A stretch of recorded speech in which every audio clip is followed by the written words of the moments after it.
믿음으로 전하는 감사와 은혜의 고백, 어메이징 그레이스 이세준입니다. 안녕하세요. 윤유선입니다.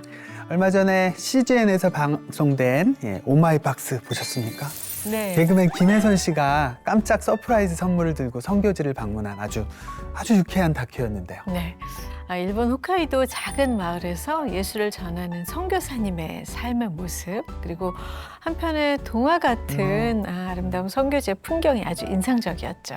다큐를 보신 많은 분들이 선교사님의 더 많은 이야기가 궁금하실 것 같은데요. 그래서 오늘 어메이징 그레이스에서 김재란 선교사님을 모셨습니다. 어서 오세요. 안녕하세요. 네, 와주셔서 감사합니다. 감사합니다. 네. 얼마 전에 CGN 다큐 통해서 선교사님 나오셨잖아요. 근데 시청 후기를 보니까요. 너무 유쾌하신 선교사님이다. 시미즈 이웃과의 일상은 한편의 동화 같다. 일본 애니메이션이 실사화된 것 같다는 반응이 많았습니다. 선교사님 댓글 보셨어요? 네, 봤습니다. 어떠셨어요? 정말 이렇게 CGN 식구들 너무 잘 만들어준 거에 너무 감사했고, 그리고 이렇게 여러분들이 보고 계시는 거 느껴주셨구나라는 거에 대해서 너무 하나님께 감사한 마음, 송구한 마음들도 많이 있었습니다. 네. 먼저 시미즈에 언제 가셨는지 궁금합니다. 2009년도 15년 전에 처음 가게 되었거든요. 네네네. 아니 근데 그 시미즈는 어떤 마을인지 또 궁금합니다. 그렇죠. 이름이 너무 예쁘기도 예. 한데요. 홋카이도는 원주민들이 살았던 곳인데 네. 일본인들이 개척을 해가지고 155년 정도 전에 개척은 한 땅이고, 저희가 살고 있는 시미즈도 개척한 지 한 125년 역사가 있어요. 그래서 예, 사람들이 산 지가 얼마 안 돼요. 그래서 너무 자연 경관이 제일 아름답고, 네. 또 무엇보다도 그 땅에 갔을 때 이렇게 착한 사람들이 예수님을 모른다는 게 너무 마음이 아플 정도로 사람들이 너무 따뜻한 그런 지역이고, 여러분들이 잘 이해가 안 되실지 모르지만 사람보다 소가 더 많은 소의 그 숫자가 사람의 숫자보다 훨씬 많아요. 예, 그래서 목장이 낙농업이 1위인 그리고 우유가 맞아. 소프트 아이스크림 그죠? 겁나게 맛있어요.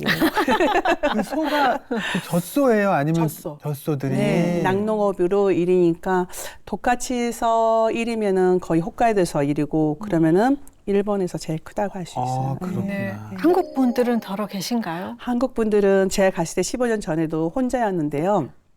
1년 전에 그 알사 하키 유학생 가족이 4명이 오신 거예요. 그래서 5명으로 지금은 늘었습니다. 세상에. 대폭 증가했네요. 네, 그래서 제가 혼자이기 때문에 뭐 선교사인 것도 있지만 한국인의 어떤 대표성으로 저를 보기 때문에 많은 분들이 한국 사람이 다 저 같은 줄 아시고 한국에서 오신 단기팀들 보면서 나는 한국 사람이다, 재난상 같이 그런 줄 알았더니 아니네요. 이렇게 말씀하시는 분들도 계세요. 네, 선교사님이 너무 이렇게 친밀감이 있으시고 너무 케어하세요. 뭐 다 개인차는 있겠지만 우리가 생각하는 보통 일본 분들은 이제 주변 이웃들하고 굳이 이렇게 막 교류 많이 안 하시고 좀 조용조용하시고 패 끼치는 거 싫어하고 그래서 이렇게 활발하시고 뭐 이런 분들이 많지는 않을 것 같아요. 맞습니다. 그래서 제가 20살 때 선교사를 헌신했을 때 어떻게 선교를 하면 잘할 수 있을까 고민하다가 제 성격이 밝잖아요. 그래 조신하게 해보자. 그래서 제가 조신하게 좀 캐리를 바꿔야겠다는 그렇게 노력도 해본 적이 있어요. 근데 한 3분 정도면은 본색이 드러나더라고요. 그래서 이제 포기를 했는데, 우리 하나님은 저의 있는 모습 그대로 사용하시는 하나님이시잖아요. 그래서 어느 순간 그걸 다 그냥 있는 모습 그대로 가야겠다 했는데, 일본 분들이 밝은 분들이 별로 없으시잖아요. 그래서 이렇게 밝은 것을 되게 좋아하셔요. 그래서 어디 가나 존재감이 너무 커서 숨길 수 없는 존재감이라고 하는데, 제가 이제 그 유학생도 통역 때문에 작년엔 초등학교 그리고 지금 중학교에 통역을 하러 가거든요. 그래서 선생님들이 너무 좋아하시고 아이들도 너무 좋아하셔서 근데 일본 사람들은 뭐만 잘하면 하나님 같다고, 가미사마 같다고 하거든요. 그래서 저 보면서 가미사마 같다고 막 그러세요. 그럼 아니라고. 하나님은 예수 그리스도뿐이라고 제가 늘 그렇게 말씀을 드리거든요. 그것은 이제 그들이 저에 대해서 내 안에 계시는 예수님을 느낀다고 생각하고 감사하고 있는데, 그래서 밝은 저의 모습을 다들 좋아해 주셔서 감사합니다. 너무 귀하십니다. 굉장히 그 다큐에서 보니까 아주 각별한 이웃들이 많으시던데, 그냥 우리식 표현대로 하면 이웃 사촌. 이웃 사촌을 넘어서 가족 같은 그런 분들이 많으시더라고요. 네, 정말 많으세요. 제가 처음에 갔을 때 제가 모르는 땅이었기 때문에 기도를 하고 갔어요. 제가 이제 집을 얻어야 되기 때문에 하나님 제가 이 땅을 순종하고 가는데 처음 만나는 이분들이 저의 가족과 같은 존재가 되겠다 기도를 했었는데 부동산이 없기 때문에 그 건축 회사에서 집을 이렇게 소개를 해주셨거든요. 그때 처음 만났던 그 첫 번째 유쾌한 재난시에 나오는 미키상이라고 계시는데 제가 이사하기 전에 시어머님이 한국을 너무 좋아한다고 저를 생일잔치에 초대를 해주셨어요. 네. 그때부터 제가 친구가 되어서 지금까지도 그렇게 가족처럼 그리고 제가 아무도 모르는 곳에 갔기 때문에 일본은 신년에 되게 가족들이 모이잖아요. 근데 처음 갔을 때 그 추운 겨울에 아는 사람이 없는데 이분들 가족들 그 모임에 저를 초대해 주셔서 가서 정말 따뜻하게 가족처럼 그렇게 해주시고 지금도 너무 많은 일들을 도와주고 있고 이 미키라는 언니가 제가 3개월 후에 요리 교실을 할 수 있도록 소개를 해주셨어요. 근데 일본 분들은 관계가 되지 않으면은 강사거든요. 마을에서 개최하는 그런 요리 교실이기 때문에 강사 이름도 몰라 만난 적도 없는데도 저를 강사로 세워줬던 것은 그분들이 그 마을에서 그만큼 영향력을 끼치기 때문에 그렇게 해주셨거든요. 그래서 그렇게 사역의 길을 열어주셨던 분들이십니다. 요리 강자라 하시면 한국 요리. 한국 요리요. 와. 제가 시미즈 가기 전에 요리를 해본 적이 없습니다. 제가 선교사지만 그 전에는 뭐 요리랑 관계된 사역이 아니었기 때문에 요리를 해본 적이 없고 먹는 거 좋아해요. 그래서 이렇게 됐지만 먹는 거 좋아하는데 하나님께서 먹는 거 좋아하기 때문에 이 맛을 캐치를 잘하잖아요. 그래서 요리한 적이 없지만 요리를 조금 해요.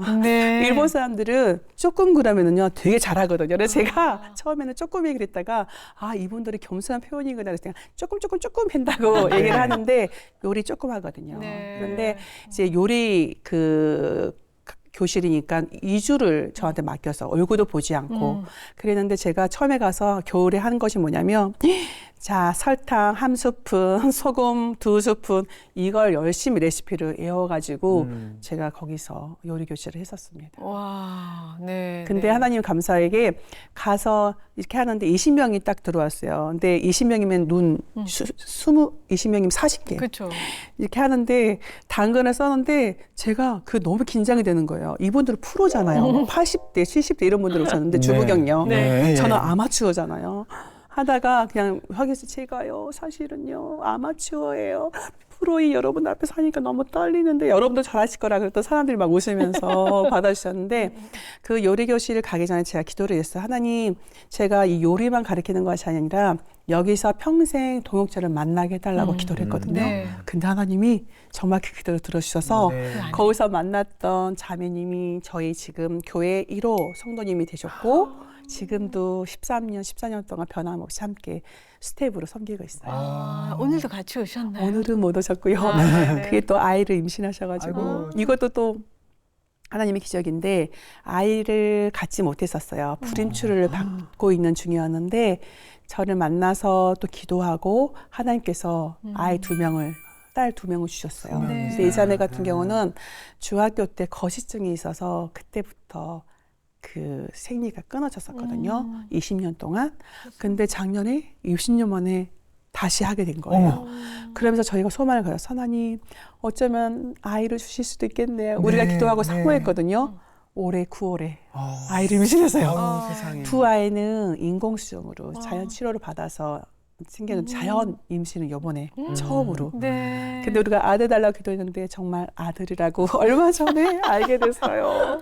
진짜 재밌게 지내시는 선교사님의 선교. 사실 2009년 CGN 다큐 시미즈의 유쾌한 이웃 재란 씨가 소개된 적이 있잖아요. 그때 15년이 지난 지금까지도 그때 나왔던 함께했던 그 이웃들과 지금도 잘 지내시는 모습이 너무 보기 좋다는 말씀들 많이 하셨는데요. 그때 그 영상 보시고 얘기 더 나누겠습니다.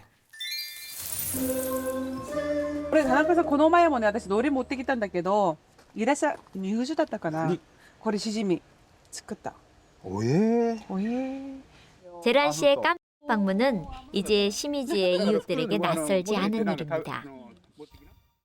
밤이 되자 재란 씨의 집은 동네 여인들의 사랑방이 됩니다. 横入らないとか言われるともうその点で怒りがマックス。 쌓아놓은 이야기 보따리는 풀어지고 시미즈의 밤은 깊어갑니다. 아이들의 등교 시간. おはようございます。おはようございます。寒くなったね、風。いってらっしゃい。 매일 이 시간에 나와 인사를 건네고 마음속으로 축복하는 일. 재란 씨의 중요한 일과거든요. おはようございます。いってらっしゃい。いってらっしゃい。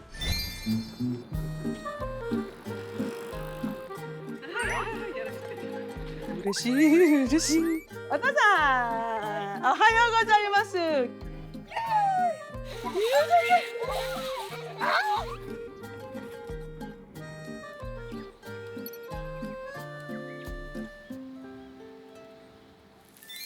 이게 많은 이웃만큼 또 감동적이었던 게 2009년 당시에는 마을에 교회도 없고 당연히 성도도 없고 그랬는데 교회도 생기고 성도님들도 생기고 심지어 요즘 우리나라 농촌 시골에서는 보기 힘든 아이들도 많이 보이고 그러니까요. 이게 너무 큰 은혜인데요. 네.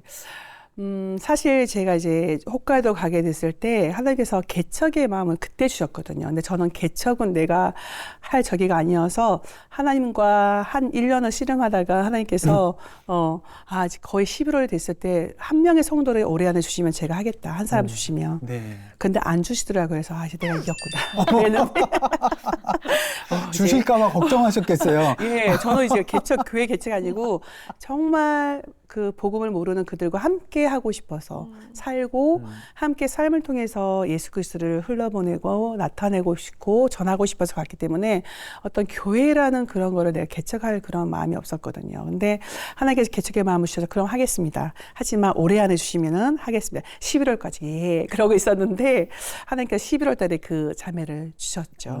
그래서 그렇게 교회를 세워줬는데 이 자매님 어느 날 주일날 놀러를 왔어요. 그런데 저희가 그때 당신은 사랑받기 그것도 작전이었죠.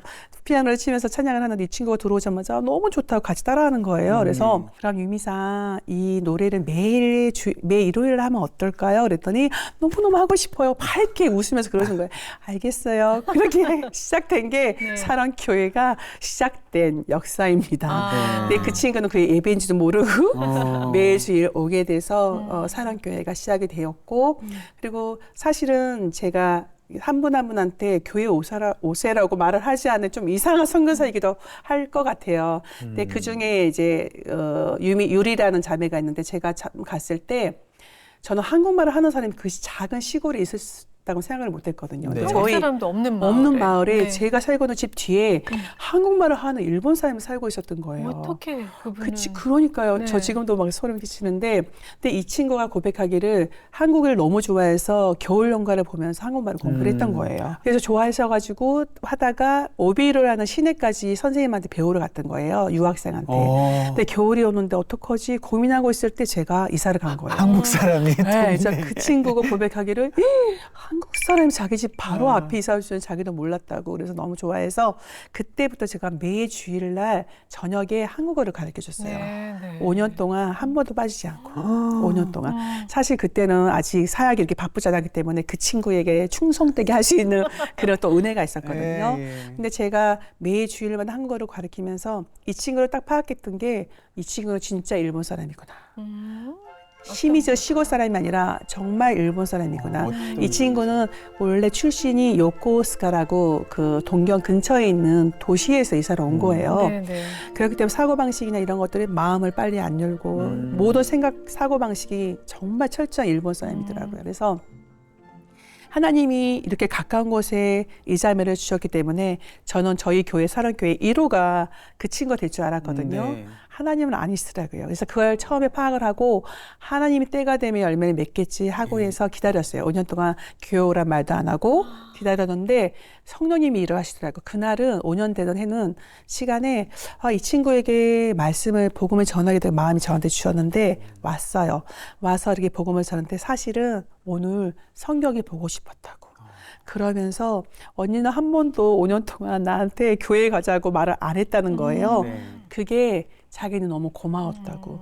그래서 내가 지금 예수님을 믿을 수 있게 되었다고 이렇게 얘기를 하시는 거예요. 그래서 저는 이렇게 심의주에서 복음을 전할 때마다 동일한 게 아니라 그 사람에게 맞춰서 복음을 해야 된다는 것을 또 고백하고 또 하나님의 시간은 내 시간과 다르다는 거. 네. 네. 마침 이름도 아까 유미상, 유리상 이게 한국에서도 많이 쓰는 맞아요. 이름이잖아요. 네. 네. 그러네요. 친근 좀 신기하네요, 진짜. 네. 네. 근데 그 친구가 정말 한국말을 너무 잘해가지고 제가 한국 사람이 없는 곳에 갔는데 그 친구를 한국말을 하면서 조금 외로움이 그래도 이렇게 많이 안 탔던 것 같아요. 한국말로 제가 대화를 한다는 게. 그러네요. 예. 네. 그러니까 하나님은 너무 예비하셨네요, 미리. 예, 그러니까는 순종하고 간 거에 대해서 하나님이 축복한 거를 15년 동안 누리고 있다고 생각을 네. 해요. 네네네. 이번 한국 방문하시는 길에도 또 특별한 이웃을 모시고 함께 오셨다면서요? 네. 사실은 저희가 9월, 10월에 이렇게 모시고 오려고 했는데 저희 이제 고바야시 아버님이라고 지금 저쪽에도 계시는데 네. 아버님이 당뇨 후유증으로 다리를 작년에 하셨거든요. 근데 제가 이분을 만나게 된 게 작년이에요. 네. 4월 달에 만나서 지금까지 왔는데 하나님이 우리 아버님은 저를 만나자마자 많은 사람들은 제란상, 김상이라고 하는데 저희 고바야시 아버님은 센세이라고 저한테 처음부터 네. 예 그렇게 깍듯하게 하시고 제가 말하는 거에 대해서 다 신뢰해 주시고 예 그랬는데 저희 아버님은 지금 보시면은 너무 온화한 모습에 너무 자상하게 보이잖아요. 네. 비포 애프터가 있습니다. 어머나. 저희 마을에서 예. 치료 때문에 다리를 절단해야 될지 안 해야 될지 이제 그거를 병원에서 권했는데 아버님이 원치 않으셨어요. 그러실 것 그러죠. 근데 같아요. 다리가 다 썩었었거든요. 썩어 뭉그러졌는데 아버님은 그거를 결정을 못 하셨어요. 결단을 안 하면. 안 하면은 이제 위험하죠. 거죠. 예. 예. 근데 병원에서 선생님이 다 했는데 안 하셨어요. 그래서 아버님이 퇴원하겠다고. 그래서 했는데 그날 저는 이제 제가 이제 암 수술하기 때문에 포트라는 게 있어서 이거 소독을 하러 병원에 갔는데 저희 아버님이 퇴원하실 걸 기다렸는데 간호사랑 선생님이 이야기하신 걸 듣다가 우리 아버님에게인가 물어봤어요. 했더니 지금 너무 어렵게 해서 강제 퇴원한다고 지금 2층에 복도에 있으니까는 재난상에 올라가서 보라고 우리 아버님이 그 복도에 앉으셔서 비닐에 쌓여있는 짐을 들고 앉아 계시는 거예요. 근데 그때 다리가 불편하니까 이렇게 앉으니까 이렇게 다리를 올줄 앉았는데 저는 엘리베이터에서 내려서 이렇게 보는데 너무 마음이 아팠어요. 간호사님이 큰 소리로 우리 병원에 절대 오지 말라고 소리 지르시는 그 모습을 보는데 너무 마음이 아팠거든요. 그래서 아버님 원래는 관공서 직원이 아버님 모시러 가기로 했는데 선생님들이 재난상이 모시고 가라고. 그래서 아버님 집에 가요. 같이 모시고 와서 며칠 동안 그냥 아버님의 마음 다독거려드리고 아버지 이 다리 들으시면 아버지 생명이 위험했으니까 우리 절단하자고 그렇게 말씀을 드렸더니 아버님이 그렇게 하겠다고 의사의 말도 누구의 말도 안 들으셔서 아버님이 제 말을 들어주셔서 그게 정말 쉽지 않은 결정이잖아요. 근데 그렇게 하셔서 지금은 건강하게 함께 저희가 돌봐드리고 계시고 결혼을 하셨는데 아내는 집을 나간 지 오래되셨고 따님도 계신데 연락이 안 된. 그래서 제가 이제 보증인처럼 해가지고 마을 관공서랑 같이 이렇게 해서 아버님을 돌보고 우리 교회 우리 미카 전도사님이랑 유미자매랑 같이 돌보고 있습니다. 네. 그럼 이게 그 수술하는 과정이나 이럴 때 하나님도 만나고 그러셨나요? 그래서 그 사실은 이제 입원하시는 시간들이 있어서 아버님이 위험하시니까 이게 마지막일 수 있다 생각해가지고 저희가 복음을 어떻게 전했냐면 외출이 허락이 돼가지고 어느 날 휠체어로 길을 가다가 예수님을 전했어요. 네, 그 다급하죠, 진짜. 병원에 들어가면 우리는 그때 코로나 때문에 이게 안 되기 때문에 들어가시면 이게 마지막일 수 있을 거란 마음이 있어가지고 길거리에서 예수님 영접시켜 드리고 가셔서 또 감사하게 이제 나오셨을 때 수술을 결정하고 3일 전에 주일 아침에 세례에 대한 마음이 있어서 전했더니 아버님이 받겠다고. 그래서 수술 받으시고 가셔서 세례 받으시고 결정을 하셨는데 저희 아버님의 그 얼굴이 그전하고 그 이후랑 너무 달라서 돌보시는 분들이 저한테 만나면 어떻게 고발사 얼굴 너무 변해졌고 객박해 있었는데 지금은 너무 순해지셨다고 병원 가도 어디 가도 이렇게 받아요. 그래서 하나님이 하셨다고밖에 고백을 할 수 없는 그런 산 증인의 삶을 지금 아버님은 살고 계세요. 연약함을 통해서 마을에서. 그래서 지금 한국에 오신 것도 사실은 이제 다리 자리가 절단됐었기 때문에 한국에 모시고 갈 생각을 저는 생각지도 못했거든요. 그리고 아버님이 가시고 싶은 마음도 있으실 거라고 생각했는데 제가 다른 분들한테 가자고 말씀하는 거 들으셨던 것 같아요. 섭섭하셔가지고 우리 다른 자매한테 나 한국 가고 싶다고 그러셨다는 거예요. 가자. 네. 이렇게 해가지고 여권 만들고 그러면 이제 관공서에서 만들기 때문에 소문이 다 나거든요. 그래서 만나는 분들이 고바야시 언제 한국 가시냐고 물어보시고 가서 또 바쁘게 지내는 거 아니냐고 물어보시다고 그래서 이번에 이렇게 아버님 모시고 한국 왔는데 너무 행복해 하셔요. 아버님이 이렇게 행복한 모습 좋아하시고 기뻐하시고 지금 우리 교회 아이들 선물 사는 거 막 너무 기대하시고 계시고 교회 아버지세요. 그래서 그 변화된 모습이 확실히 있어서 이 교회에 대해서 좋게 지금 많이 바라봐 주시고 계세요. 고바야지상 말고 선교사님도 한 분 같이 오셨다고. 아, 전도사님 저희 교회. 전도사님. 예. 저는 CGN 텔레비 정말 너무 이 자리를 빌어서 감사를 드립니다. CGN 텔레비 최고예요. 감사해요. 왜냐면요, 제가 이제 독신이고 가족이 없잖아요. 혼자 가서 4년 동안 제가 사역을 하는데 매일 일본 분들이 오시는데 저희 교회 오면 저희 집에 오면은요 아주머니들이 집을 안 가십니다. 애들 학교 보내자마자 오셔가지고 점심 식사 맛있게 드시고 차 한잔 마시면 가실까 하는데 커피에 홍차에 계속 5시까지. 그러면 저 혼자서 요리에 설거지에 막 하잖아요. 그거를 4년 동안 혼자 했거든요. 제가 어느 날 이렇게 하늘을 보면서 하나님 5년 전에 저 혼자 못해요. 정말 그랬어요. 그때 우리 전도사님이 CGN 텔레비를 보시고 우리 전도사님도 가장 힘든 어두운 시간이었거든요. 그런데 CGN 그 텔레비의 다큐멘터리를 보시고 오셨어요. 그래서 함께 섬기고 싶다 그래가지고 섬겼는데 저 다큐멘터리에 나오는 공인이잖아요. 네. 우리 유선 선생님들 잘 아시다시피 얼마나 중요해요. 사실 살다 보면은 뭐 일주일이면 다 드러날 텐데 이거는 안 되겠더라고요. 나 공인인데 내 연약함을 다 알면은 그런 두려움이 있었고 제 친구가 배우고 싶다고 딱 그랬을 때 하나님 누군가를 가르칠 만한 아무것도 없는데 그러니까 너무 긴장이 되고 못하겠더라고요. 근데 하나님께서 맞추신 마음이 하나님 저 친구가 내 연약함을 보고 하나님의 사람은 저렇게 살면 안 된다고 배우게 해달라고 그런 마음이라면 함께 살겠다고 그래서 전도사님한테 내 연약함을 통해서 배우라고 그렇게 해서 생활한 지 12년 됐습니다.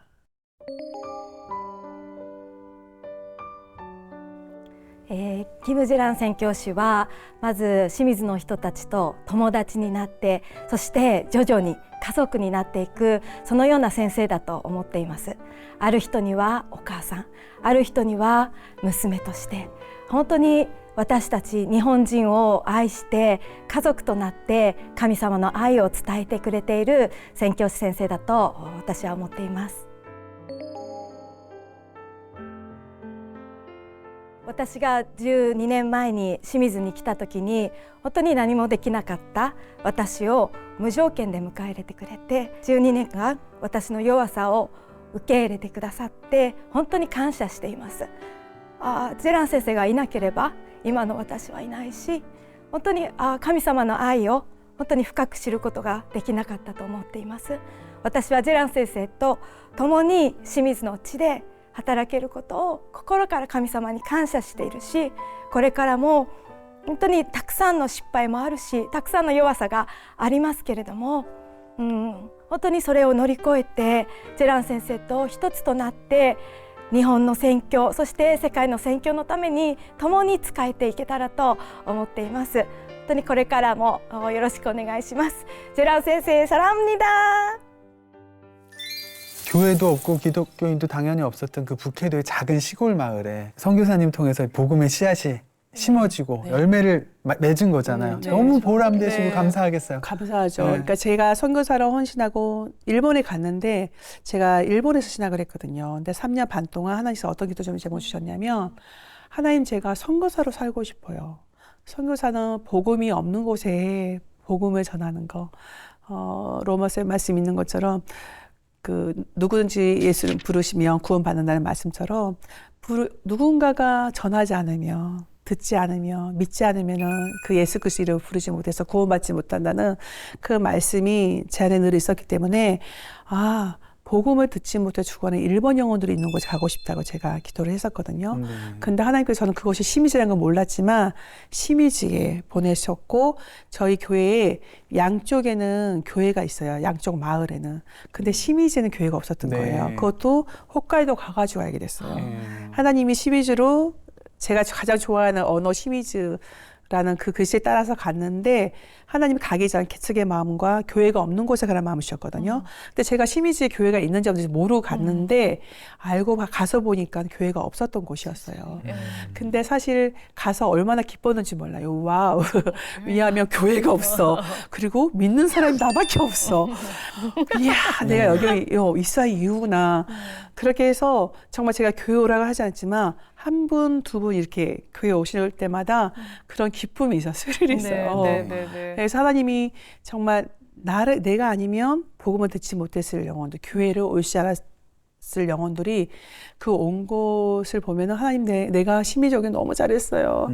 그러니까 많은 열매는 아닐 수 있어요. 그러니까 일본 선교는 딱 15년이지만 지금 15년의 시간과 저의 쏟은 그거에 비하면은 정말 어느 때는 이거밖에 안 되나 이런 마음도 들 때가 있는데 그렇지만 하나님은 잃어버린 한 영혼을 찾으시는 그 마음이기 때문에 그 마음으로 하니까 지금 15년 동안 열매 안 보고 저는 숫자도 안 세거든요. 그냥 하나님께서 이 땅에 있으라고 하셨기 때문에 순종해서 있는 거고 그리고 그래서 매일매일 즐거운 것 같아요. 제가 열매만 바라봤으면 아마 여기까지 못 왔을 것 같아요. 근데 일본에 양부모님이 계셨어요? 제가 다니던 신학교에서 만났던 이제 장로님 부부셨어요. 근데 자녀가 없으셨고 처음 만났을 때부터 되게 하나님이 되게 따뜻한 마음을 주셨거든요. 근데 그러면서 계속 교제를 나누면서 부모님처럼 모시라는 그런 마음을 주셨어요. 그래서 그때 이미 10몇 년 동안 교제를 계속하면서 그렇지만 저는 말을 한 거에 대해 지켜야 되기 때문에 그냥 마음으로만 생각하고 있었고 사실은 저희 양부모님 어머니, 외할머니가 90, 거의 100세에 돌아가셨는데 일본의 정말 크리스찬 저는 그 할머니의 믿음을 보면서 되게 도전을 많이 만났어요. 천국을 소망하는 사람은 이런 삶이구나. 100세가 가까운 그 연세에도 천국을 소망하면서 나는 빨리 예수님 만나고 싶어 제라나. 예수님이 너무 좋아. 빨리 하늘나라 가고 싶어. 막 이러시면서 찬양도 쩌렁쩌렁하게 찬양하는 그 모습을 보면서 천국을 소망하는 사람이 이런 삶이구나. 그걸 보면서 할머니의 어떤 마지막 그 아픈 손가락이 저희 어머니라 생각을 했거든요. 그래서 어머니를 돌봐드려야겠다. 마지막 지켜드려야겠다. 그렇게 해서 제가 양부모님으로 모시고 오랫동안 이렇게 지냈거든요. 그런데 양부모님이 제가 오라 그래서가 아니라 부모님이 제란이 가는 시미즈로 이사를 하셔서 오사카에서. 예, 그것도 이제 저는 이제 말을 안 했는데 두 분이 하셨는데 네, 오시기 전에 그런 마음이 있더라고요. 우리 어머님이 연약함이 있으시거든요. 근데 그 연약함이 내가 선교하는 거에 걸림돌이 된다면 어떡하지라는 그런 생각이 들었을 때 하나님이 부모는 선택하는 거 아니라고. 하나님이 주신 부모이기 때문에 그 연약함이 있든 어떻든 간에 내 부모는 내 부모라는 그런 마음을 주셔서 그런 마음으로 이제 오셨고 근데 이제 지금 돌이켜보면 6년 전에 이제 아픈 일이 있었는데 제가 어머니 아버지를 생각하는 그 생각하는 온도와 일본 분인 두 분, 자녀가 없으셨던 두 분이 생각하는 그 온도가 달랐던 것 같아요. 사실은 이제 그 안에서 중간 역할을 하신 어떤 잘못된 그런 분이 계셔서 관계가 많이 틀어져 버렸었거든요. 근데 이제 제가 가장 아팠던 것은 제가 양부모님으로 제가 평생 마지막까지 섬기려고 했고 사실 저희 가족들도 저희 부모님처럼 대해주셨고 저희 어머니가 저는 이제 아버지가 어렸을 때 돌아가셨기 때문에 저희 어머니가 이제 연로하시니까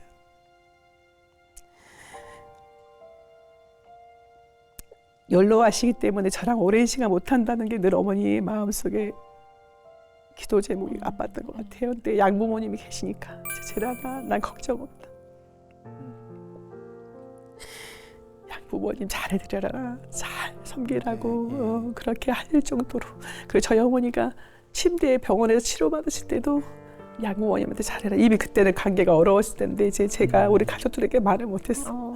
우리 가족 모두는 두 양부모님을 가족으로 맞이했기 때문에 그런 아픈 일들이 있었을 때도 안 나눴어요. 근데 이제 그런 시간에 어머님께서 치료를 받으시면서 양 아버지 어머니 잘 해드려라, 잘 모셔라 그렇게 하실 만큼 가족이셨는데 근데 왜? 제가 또 너무 잘 섬겼고 잘 관계가 좋았던 다른 교회 목사님께서 네. 저 지금 돌아보면 그게 실수일 수 있을 것 같아요. 저희 양부모님께 목사님이 연약함을 제가 다 말할 수 없어서 어떤 말로 이렇게 조심했으면 좋겠다고 했던 말을 그냥 옮기신 거예요. 그래서 그 목사님이 저를 심의지에서 사용 못하도록 저를 이단이다 여러 가지 뭐 재정적인 것들 뭐 아이들의 문제들 이런 것들을 해서 저를 이단으로 몰아가면서 막 공격을 해왔거든요. 근데 그 부모님들이 딸이 아니라고 했다고. 근데 그게 저에게는 가장 큰 거절감이 너무 아팠어요. 그래서 하나님께서 누구도 의지하지 말고 오직 하나님만 의지하라고. 사실은 이런 얘기들을 한국 선교사님들도 계시고 하기 때문에 나누고 싶은 마음이 얼마나 많았겠어요. 근데 하나님이 잠잠하라고 하셔서 왜 그러냐면은 그 지역에 이렇게 하나 되는 것을 방해할 수 있다는 걸 일본인과 한국인들을 이렇게 나누게 하는 이게 분리하는 분열하는 영이다 싶어서 제가 그거를 기도하면서 나누지 않고 왔었는데 하나님 내가 생명을 다해서 주의 길을 걸어왔는데 나 더 이상 갈 수 없을 것 같아요. 그러니까 그 선교사기 참 부끄러운 지금은 고백이지만 하나님 더 이상 내가 살 수 없을 것 같아요. 진짜 잠깐 말씀하셨지만 웃으면서 이렇게 지내시지만 정말 외로운 남몰래 외로워서 눈물 흘리는 시간이 많으셨을 것 같아요. 네. 아니 그래도 그 참 진짜 너무 마음이 글쎄요. 듣는 저희도 이렇게 네. 속상한데 더구나 다큐를 통해서도 전해진 바 그리고 아까 잠깐 언급도 해주셨었는데 많이 아프셨죠? 네, 저도 이제 암하고 그랬는데 근데 사실은 여러 가지 너무 감사했어요. 암은 정말 축복이더라고요. 저에게. 네. 이게 정신적인 너무 고난, 힘든 시간들이 있는 이후에 얻었기 때문에 정신적으로 힘들어하는 사람들의 마음이 얼마나 힘든지 저는 경험했거든요. 그래서 암은 저희가 힘들지가 않았어요. 항암도 수술도 힘들지 않았고. 오히려. 그래서 감사했어요. 만약에 암이 먼저 왔다면 힘들어할 수 있었을 텐데 그런 어떤 힘든 관계로 인해서 정신적인 그 고통은 그 배신감 뭐 이런 여러 가지들은 말로 약이 없더라고요 정말. 네. 암이 별거 아닌 것처럼 느껴졌다라는 말씀은 감사한 말씀인데 그 이유가 앞에서 겪었던 그 마음고생이 너무 컸기 때문에 상대적으로 이건 아무것도 아니었다라는 것이라고 들으니 그 마음이 더 아프고 근데 지금은 건강이 어떠신가요? 굉장히 건강해 보이시죠? 굉장히 예, 정말 은혜로. 그래서 제가 이제 암 그러면은 많은 분들 이렇게 생각하시는구나. 죽음과 직결되더라고요. 그렇죠. 그리고 이제 병원에 갔는데 제가 겁내죠. 이렇게 앉아 있잖아요. 다른 분들은 다 뭐 남편, 뭐 자식 거 앉아 기다리는데 그때 처음으로 어떤 연민 그런 게 아니라 하나님 보세요. 저 혼자죠. 하나님이 책임지셔야죠.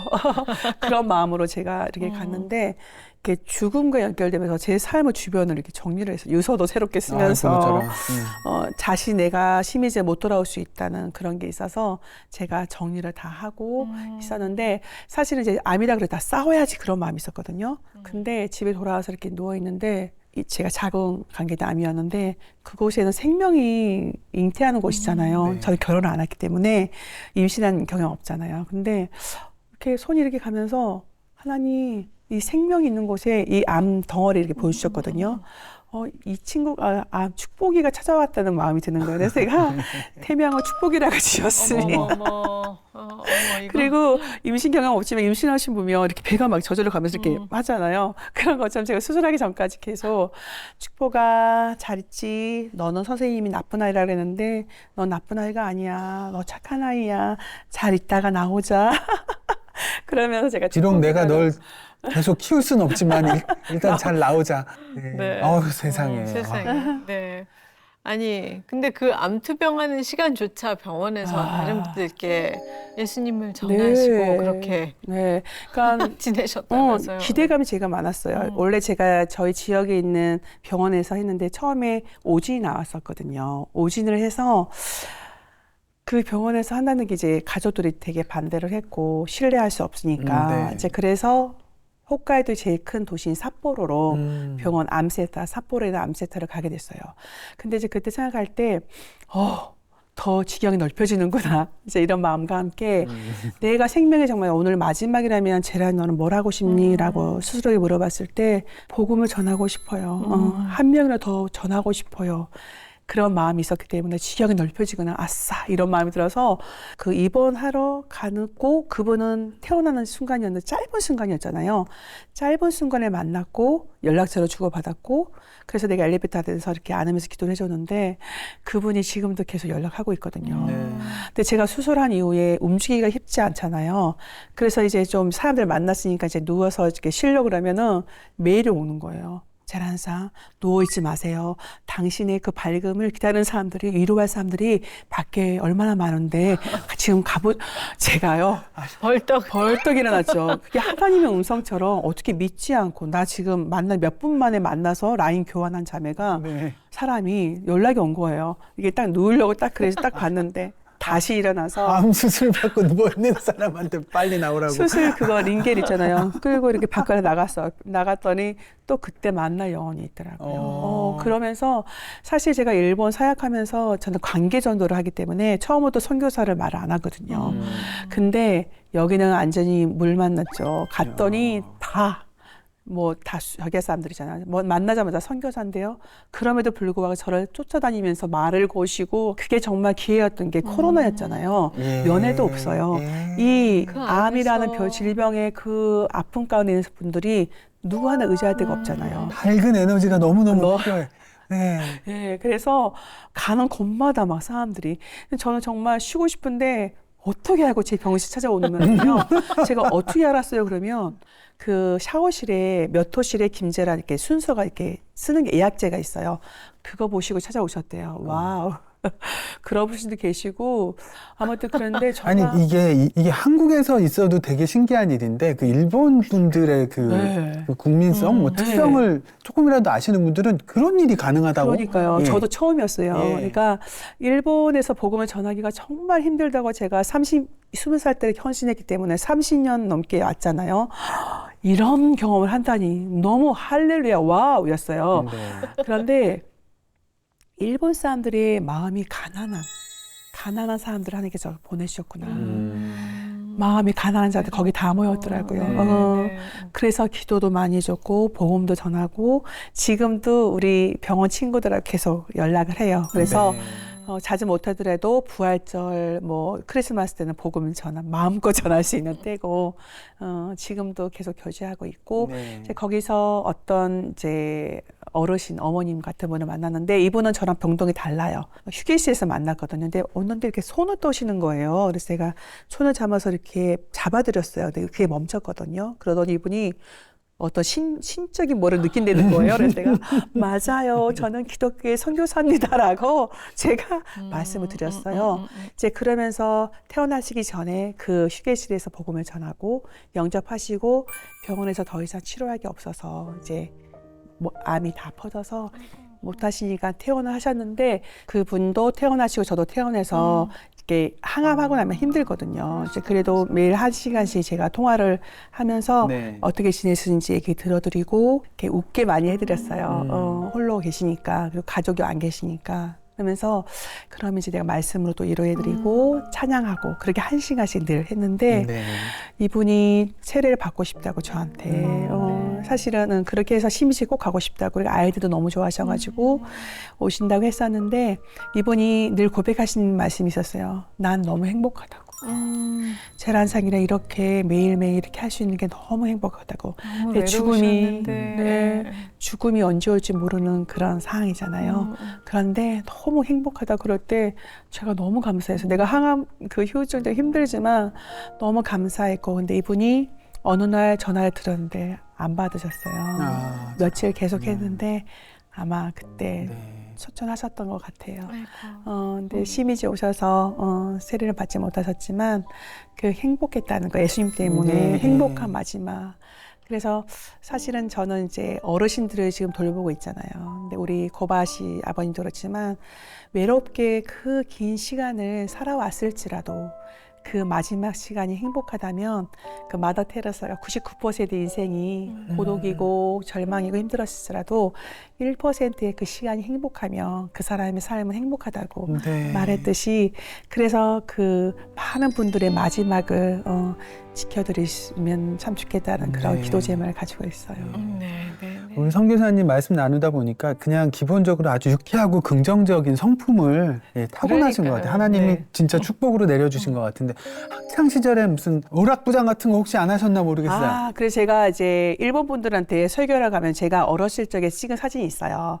그 사진에 보면은 카메라를 바라보지 못할 정도로 어머. 소심했어요. 그 예수님 만나 뵈 예수님 만나고 점점 하다가 선교사를 헌신한 그 이후부터는 아주 밝게 하나님 안에서 하나님의 인격적으로 만난 이후에 더 밝게 자유하게 무서울 게 없는 김재한으로. 예. 그럼 어린 시절부터 교회를 다니시긴 한 건데? 아니요. 아니에요? 제가 사실은 태어난 고향이 전라남도 고흥군 과양면 백일도 아시나 모르겠네. 모르실 거예요. 백일도란 작은 성이에요. 네. 교회도 없었고 물론. 근데 저희 아버님이 이제 강경화로 돌아가신 이후에 어머님이 이제 언니 오빠가 계신 서울로 이사를 왔거든요.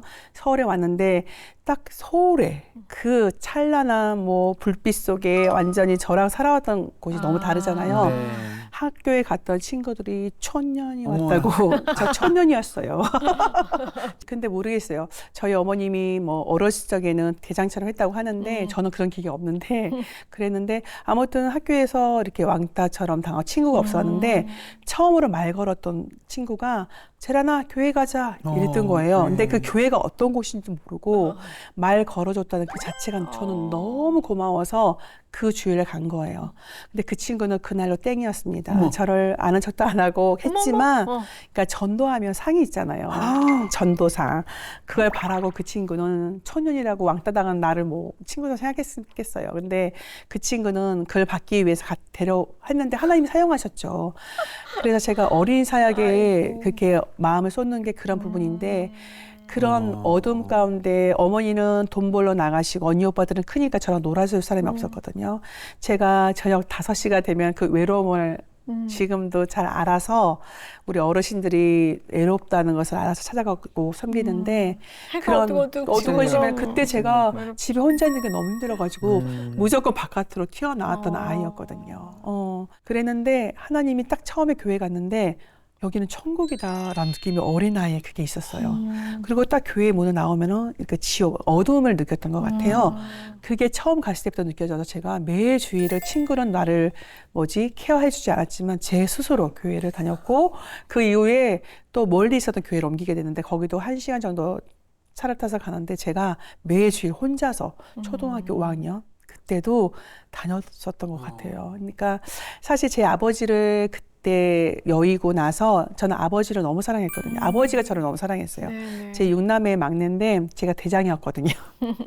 그래서 막내 그렇죠. 아버지께서 평생 주실 사랑을 다 주시고 네. 가셨던 것 같아요. 그래서 아버지 그러면 정말 사랑의 따뜻함 그게 바로 하나님 아버지로 연결되었던 것 같아요. 그래서 그렇게 해서 하나님을 믿게 됐고 처음에 제가 교회를 갔고 저희 가족들이 다 네. 예수님을 믿게 되었습니다. 그 친구는 네. 그 새침했던 친구는 본인이 얼마나 큰 일을 했는지 영문도 모른 채 전도상 하나로 네. 혹시 방송을 보실지 모르지만 상은 하나님이 주신 걸로. 네.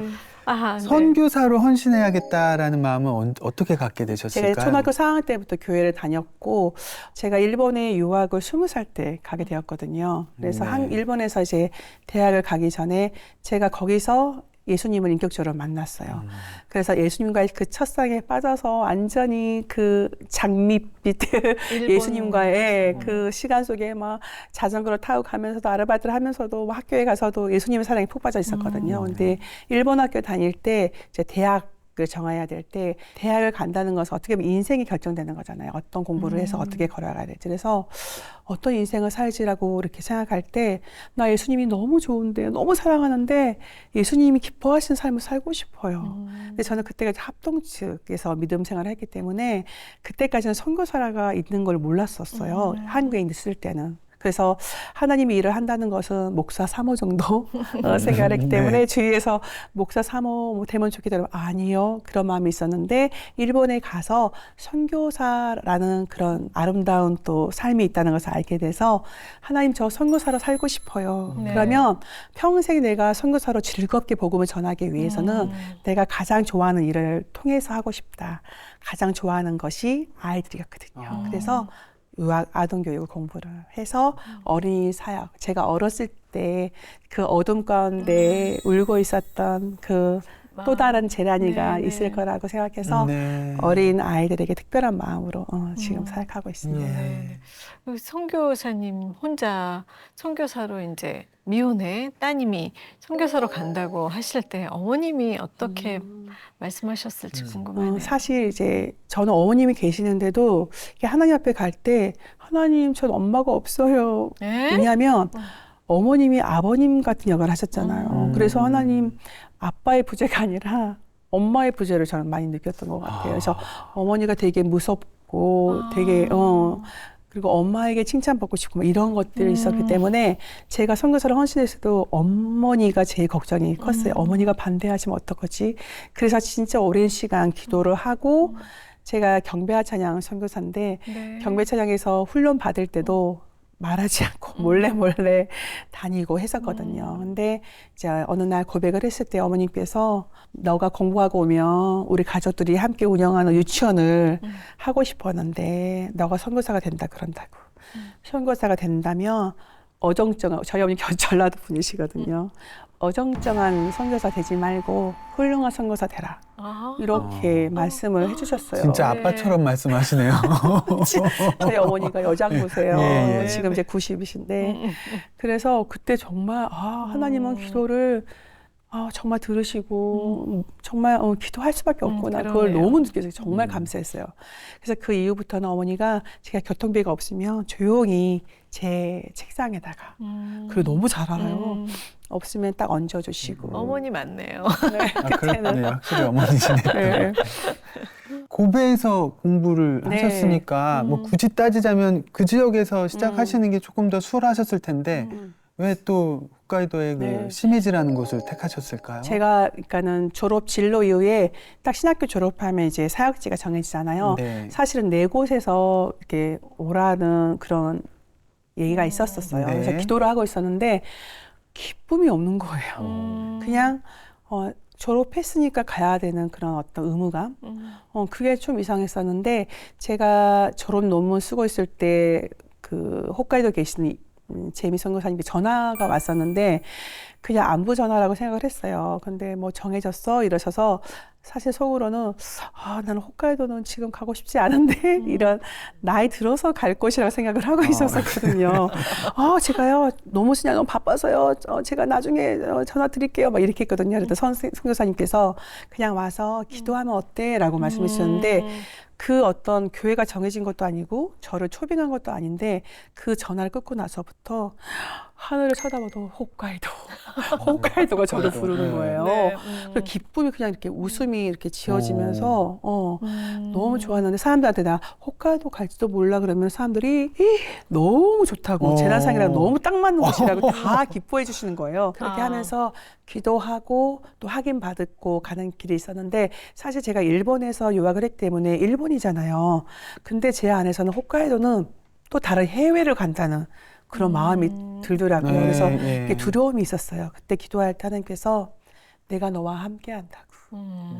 그 말씀 앞에 어떤 뭐 다른 이유가 필요하지 않잖아요. 그래서 순종해서 갔는데 처음부터 시미즈가 아니었고 오비로라는 그 가까운 시내 옆에 있는 선교사님 댁에서 이렇게 한 달 동안 지냈었어요. 네. 근데 제가 운전하고 가는데 시미즈 몇 킬로라고 이렇게 간판이 있는 거예요. 네. 제가 일본어 중에서 시미즈를 제일 좋아하거든요. 그 시미즈란 발음도 좋고 한자도 너무 좋아서 네. 제가 너무 좋아하는데 마을이 있네요. 여태 여태까지는 시미즈 상 뭐 이름만 성으로만 알았었는데 마을이 있다고 하니까 마을이 있어. 언제 가봐야지 네. 해가지고 혼자 정탐을 갔었죠. 근데 이제 그 전 하나님께서 교회가 없는 곳에 가라는 말씀과 개척의 마음을 주셔서 갔는데 들어서는 순간 내 땅이다. 여기다. 그런 마음을 주셔서 기도하고 집을 구하는 것부터 시작을 했죠. 네.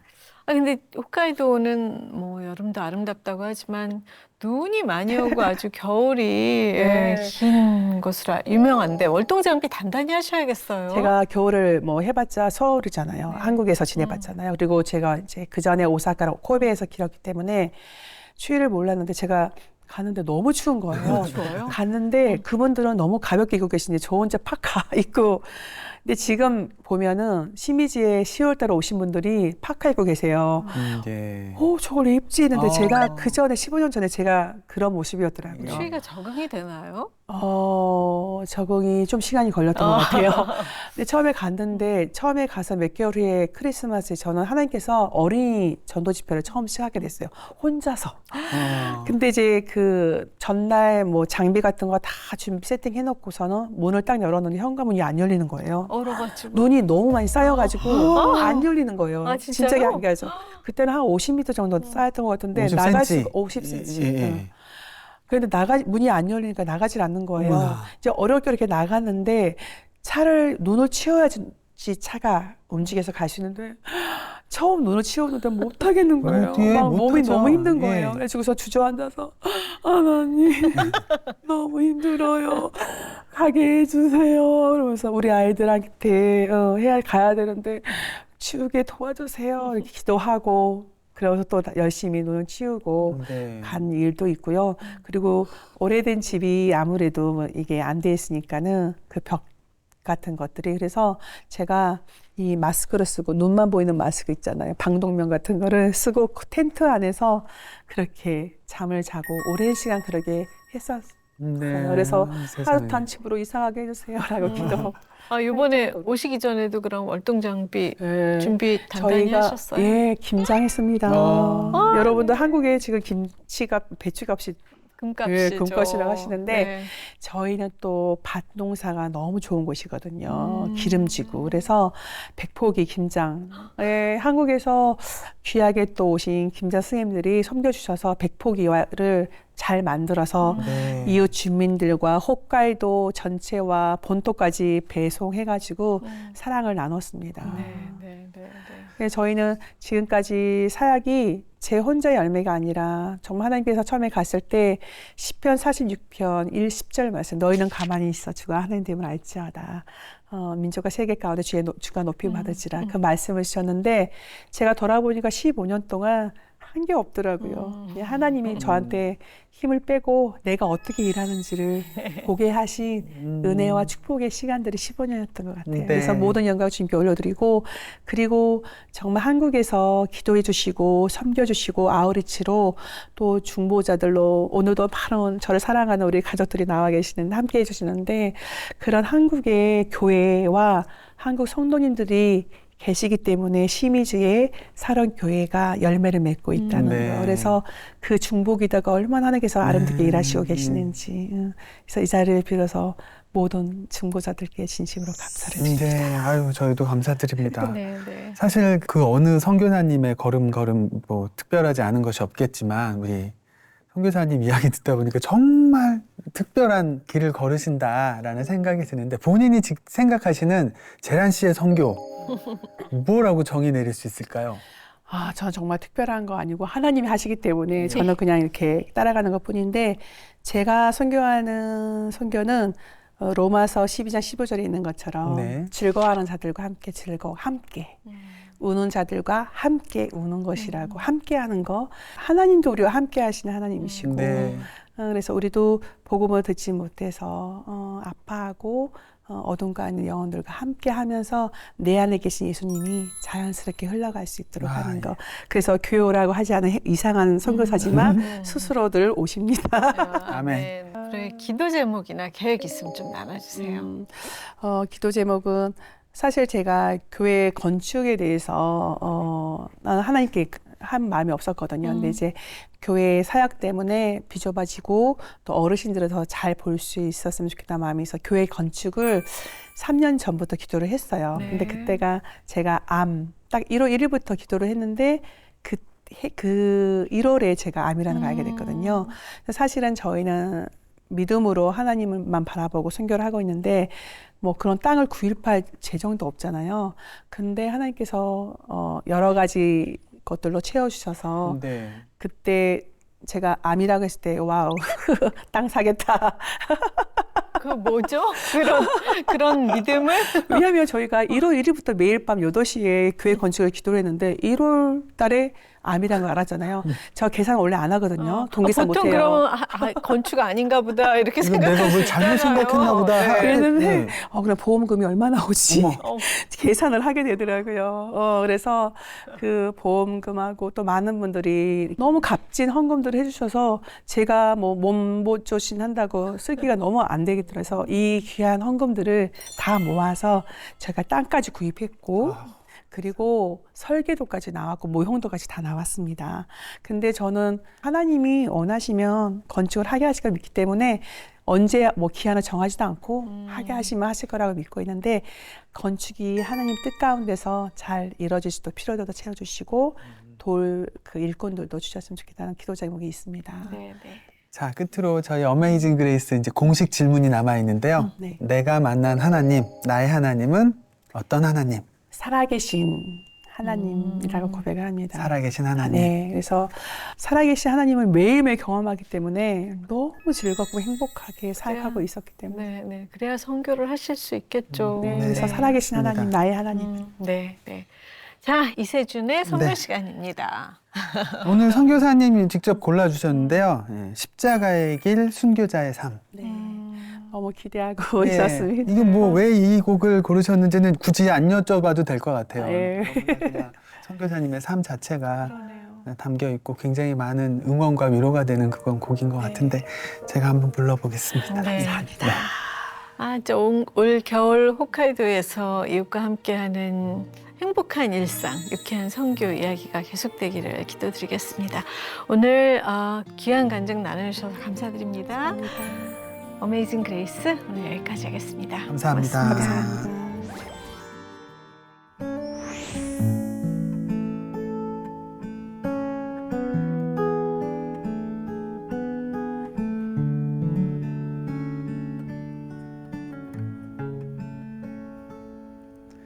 내 마음에 주를 향한 사랑이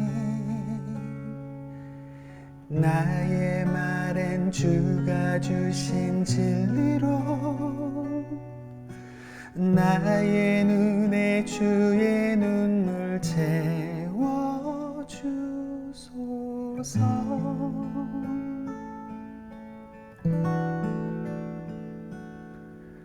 내 입술엔 찬양의 향기가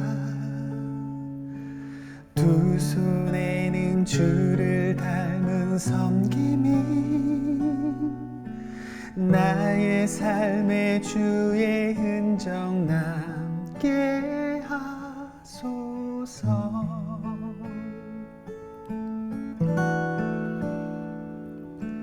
하나님의 사랑이 영원히 함께하리. 십자가의 길을 걷는 자에게 순교자의 삶을 사는 이에게 조롱하는 소리와 세상 유혹 속에도 주의 순결한 신부가 되리라. 내 생명 주님께 드리리.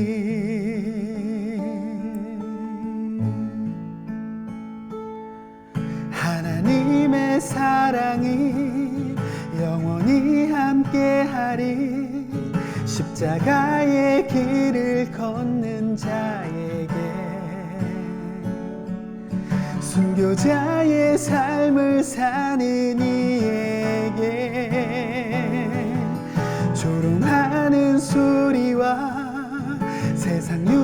속에도 주의 순결한 신부가 되리라. 내 생명 주